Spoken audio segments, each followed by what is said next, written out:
বিসমিল্লাহির রহমানির রহিম। আসসালামু আলাইকুম ও আদাব। অন্যান্য জাতির প্রতি আন্তরিক ভালোবাসা। আপনারা সবাই কেমন আছেন? সবাই একটা কমেন্ট করে যাবেন এবং আমার বন্ধুদের কাছে একটা শেয়ার আশা করতেছি। আজকে আমি কিছু ফেসবুকে অনেক রকম পোস্ট হয়, অনেক রকম ভিডিও মানুষ তৈরি করে ভারত সরকারকে নিয়ে, ভারতকে নিয়ে। ভারত এই দেবে না, সেই দেবে না, আমরা ইলিশ মাছ দেবো না। আসলে ভাই, রাষ্ট্রের সাথে রাষ্ট্রের সুসম্পর্ক থাকা এটা খুব জরুরি। ভারত যদি অনেক কিছু প্রোডাক্ট আমাদের না দেয়, আমাদের অনেক কিছু দেশে সংকট হবে। তার মধ্যে বাংলাদেশে অন্যতম একটা জিনিস বাংলাদেশের মানুষের লাগবেই, সেটা কোনো বিকল্প নেই। সেটা হলো আমাদের কৃষকের ভুট্টার বীজ।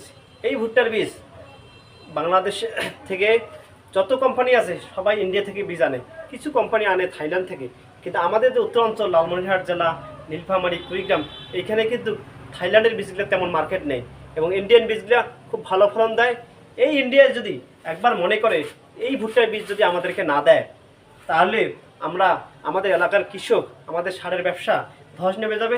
বা আমাদের অঞ্চলে যে কৃষক, আমরা যে সময় আগাম ভুট্টাটা লাগানো হয়, এই সময়ে থাইল্যান্ডের ভুট্টা আমরা যদি লাগাই, ভুট্টা আমরা আসানোর ফলন পাবো না। আর ব্যবসায়িক একটা সম্পর্ক ভারতের সাথে আমাদের আছে থাক। রাজনীতির প্রেক্ষাপট নিয়ে কিছু আজে বাজে পোস্ট করে দেশে একটা নৈরাজ্য সৃষ্টি করবেন না। ভারত পেঁয়াজ, মানে মশলা জাতীয় অনেক খুব কার্যকরী জিনিস কিন্তু আমাদের আনতে হয়, তা না হলে আমাদের দেশ অচল হয়ে পড়বে। আপনারা ভাবেন পেঁয়াজ দেবে না, সমস্যা নাই, গরু দেবে, সমস্যা নাই, গরুর বিকল্প আছে, পেঁয়াজের বিকল্প আছে। কিন্তু একটা জিনিস, ভুট্টা বীজের বিকল্প আমি এখন পর্যন্ত খুঁজে পাইনি। আমি শুনেছি যে ভারত যদি ভুট্টা বীজ দেয় না, হয়তো আপনারা ভাববেন যে ভারত বাংলাদেশে যে পরিমাণে ভুট্টা বীজ দেয়, এই বীজটা না দিলে তাদের অনেক লস হবে। ভারত সরকার কিন্তু স্বয়ংসম্পূর্ণ। তারা যদি মনে করে যে কোম্পানিদেরকে ভর্তুকি দিয়ে, ডোনেশন দিয়ে তাদেরকে বাঁচায় রাখতে পারে, কেননা তাদের দেশ অর্থনীতিকে খুব ভালো অবস্থানে আছে। তারা যদি মনে করে বাংলাদেশে যে পরিমাণ ভুট্টার বীজ আমদানি করে যেটা করতো, এই পরিমাণ টাকা যদি তারা কমে বিক্রি করে বা কোম্পানিকে ভর্তুকি দেয়, তাহলে কিন্তু তারা চলবে। কিন্তু আমাদের এই উত্তরাঞ্চলের কৃষক, যেখানে ভুট্টার বেল্ট আছে, এই কৃষকদের খুব বিপদে পড়বে। তাই ইন্ডিয়ার সাথে আমাদের সুসম্পর্ক, ব্যবসায়িক সুসম্পর্ক থাকা খুব জরুরি। ভুট্টা শুধু নয়, এরকম অনেক কিছু জিনিস আছে। আমাদের একটা কোদাল, যেমন কিছু ভালো কীটনাশক কিন্তু আমাদের ইন্ডিয়ান থেকে আমদানি কিন্তু অনেক ভালো ভালো কোম্পানি ইন্ডিয়ান পণ্যগুলি আমদানি করে।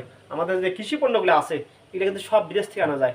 ইন্ডিয়া কৃষি পণ্য যে ওষুধ বা মেডিসিন যেগুলো যদি না দেয়, তাহলে কিন্তু আমরা বিকল্প দেশ পাবো। কিন্তু ভুট্টার বীজের আমি বিকল্প খুঁজে পাইনি। থাইল্যান্ডের বীজ আমাদের লালমনি জেলায় ভালো ফলন হয় না।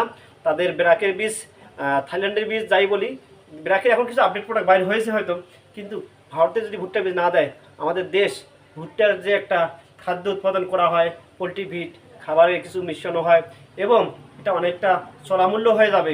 আপনারা কিনে খেতে পারবেন না এবং পোলট্রি ফিডের দাম বাড়লে পোলট্রির মাংস, মুরগির ডিম সব জিনিসের দাম বেড়ে যাবে। এই জন্য ভারতের সাথে আমাদের রাজনৈতিক সম্পর্ক টানাপোড়েন না করে আমরা ইলিশ মাছ দেবো কি দেবো না আলোচনা সম্পর্কে, দাম হলে দিতেই পারি, না দিতেই পারি, এগুলি আলোচনা নতুন করে কোনো বিতর্কে জন্ম দেবেন না। কেননা ফেসবুকের পোস্ট, যারা বড় বড় কন্টেন্ট ক্রিয়েটার, বড় বড় ইয়েগুলো আছে, এগুলো কিন্তু ভারত সরকার, ভারতের মিডিয়ায় দেখানো হয় বা দেখতে পারে। এই জন্য কোনো বিশৃঙ্খলা, কোনো অনিয়ম বা দেশের প্রতি আঘাত করে কোনো কথা বলা যাবে না। ভারতে যদি আমরা 2-4টা প্রোডাক্ট না দেই, তাদের কিছুই যায় আসে না। মাছ এমন কোনো জিনিস, খাবার, মাছের বিকল্প অনেক খাবার আছে, তাই তারা মাছ দিলেন না, খাইল না। কিন্তু তারা যে ভুট্টা না দেয়, আমি তো মনে করি যে ভুট্টার বিকল্প এখন পর্যন্ত বাংলাদেশ সরকার করতে পারবে না। এটা যদি কোনো কারণে তারা একবার বন্ধ করে দেয়, আমরা বিপদে পড়ে যাব। তাই তাদের সাথে বন্ধুত্বের সম্পর্ক রাখা বলে আমি জরুরি বলে মনে করি। সবাই ভালো থাকবেন, সুস্থ থাকবেন। আল্লাহ হাফেজ।